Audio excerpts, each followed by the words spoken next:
সূরা মায়েদার ৮২ নম্বর আয়াত আল্লাহ বলছে, মুসলমানেরা শোনো, মুসলমানের সবচাইতে বড় দুশমন হলো ইহুদি। পৃথিবীর ইতিহাসে নজির বিরল। বর্তমানে ফিলিস্তিনে গাজায় যে পরিমাণ নারী এবং শিশুকে হত্যা করা হয়েছে, নিরপরাধ অসহায় মাসুম বাচ্চা, গর্ভবতী মহিলা, সারা পৃথিবীতে এ নজির বিরল। ছোট ছোট বাচ্চাদের হাতে বাবা মা চিহ্ন আঁকছে গাজায়। কেন? যে বাচ্চাটা মরে গেলে যেন বেওয়ারিশ না হয়, ওকে চিনতে পারে। আহা, ওই সন্তান যদি আপনার হতো কেমন লাগতো? একবার ভেবে দেখেন, নিজেকে প্রশ্ন করেন। স্বামী একটা বাচ্চা নিয়ে একদিকে, স্ত্রী আরো দুটা বাচ্চা নিয়ে আর একদিকে। কেন একসাথে থাকলে যদি বোমা এসে পড়ে তাহলে একসাথে যেন মরে না যায়। আহা, আজকে আন্তর্জাতিক বিশ্বের উপরে কিছু কথা বলার চেষ্টা করব। যারা মানবাধিকার নিয়ে কথা বলেন, যারা নিজেকে সভ্যতার দাবিদার দেখায়, আমেরিকার মতো বড় রাষ্ট্র, পৃথিবীর মোড়ল মাতব্বর, কোথায় তাদের মানবাধিকার? কোথায় তাদের মানবাধিকার? আজকে ফিলিস্তিনের অসহায় মুসলমানকে গাজায় নির্মমভাবে হত্যা করছে। সারা পৃথিবীর মুসলমানরা হাউকাউ করছে যে যুদ্ধ বন্ধ করো, সেখানেও ভেটো দিচ্ছে, ইসরায়েলের পক্ষেই থাকছে আমেরিকা। তাহলে বোঝা গেল সব শিয়ালের এক ডাক। আল কুফরু মিল্লাতুন ওয়াহিদা। সম্মানিত উপস্থিতি, আমি বলবো আমার আলোচনার শেষ পর্যায়ে বিভিন্ন দিকের উপরে, যেহেতু এলাকায় আর মাহফিল নাই, নেওয়ার মতো সময়ও নাই, সুতরাং ধৈর্য ধরে আপনাদেরকে শুনতে হবে। রাজি আছেন তো আপনারা? তবে খুব বেশি লম্বা করে কষ্টের কারণ হতে রাজি নই। সম্মানিত উপস্থিতি, ছোট ছোট বাচ্চাদের হাতে বাবা মা চিহ্ন আঁকছে গাজায়। কেন?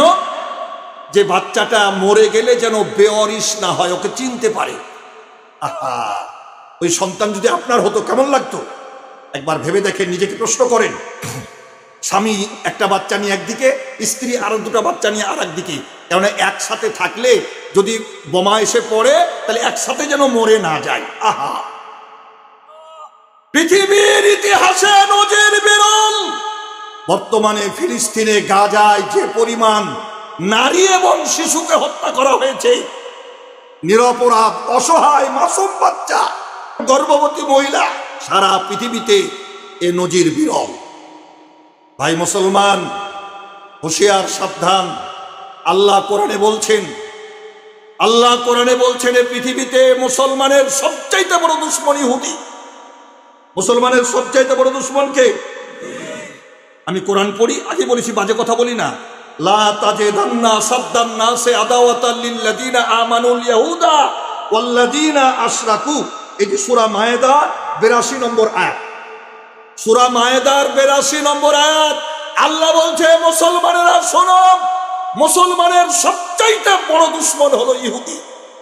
২ নম্বরে মুশরিক। ২ নম্বরে কারা? সূরা মায়েদা ৮২ নম্বর আয়াত। বাড়ি গিয়ে কোরআন খুলে দেখবেন। মুসলিম শরীফের একটা হাদিস শোনাই। রংপুরের তাওহীদি জনতা মনে রাখবেন, একজন মুসলমান হিসাবে মা বোনেরা সেজদায় পড়ে আল্লাহর কাছে কাঁদবেন বিশ্ব মুসলিম উম্মার জন্য। কেননা ওরা আপনার ভাই। আল মুসলিম ও আখুল মুসলিম, এক মুসলমান অপর মুসলমানের ভাই। ইমানি দায়িত্ব আপনার। সহিহ মুসলিমের হাদিস, রাসূল বলছেন, উম্মতেরা শোনো, এমন এক জামানা আসবে এই পৃথিবীতে ইহুদি থাকবে না, একজনও থাকবে না। ইয়াকুলুল হাজার ওয়াস শাজার। ইহুদি লুকাবে গাছের আড়ে, ইহুদি লুকাবে পাথরের আড়ে। গাছ কথা বলবে, পাথর কথা বলবে, হে মুসলমানেরা, আমার পিছনে ইহুদি লুকিয়ে আছে, ওকে হত্যা করো। সহিহ মুসলিমের হাদিস। ১৪৫০ বছর আগে রাসূল বলে গেছেন। তখন এই জন্য ইয়াকুলুল হাজার ওয়াস শাজার, হাজারুন মানে পাথর, শাজারুন মানে গাছ। গাছ কথা বলবে, পাথর কথা বলবে। ইহুদিরা এখন গবেষণা করছে কোন গাছ কথা বলে মুসলমানকে আমাদেরকে ধরিয়ে দিবে ইহুদিরাকে, সুতরাং সেই গাছ যেন পৃথিবীতে জন্ম নিতে না পারে। এ হলো বাস্তবতা। আর মুসলমানরা নিজেদের মধ্যে গুতাগুতি। কি ঠিক আছে না? সব ভেদাভেদ বলে এক আল্লাহ, এক কোরআন, এক কাবা, এক কিবলা।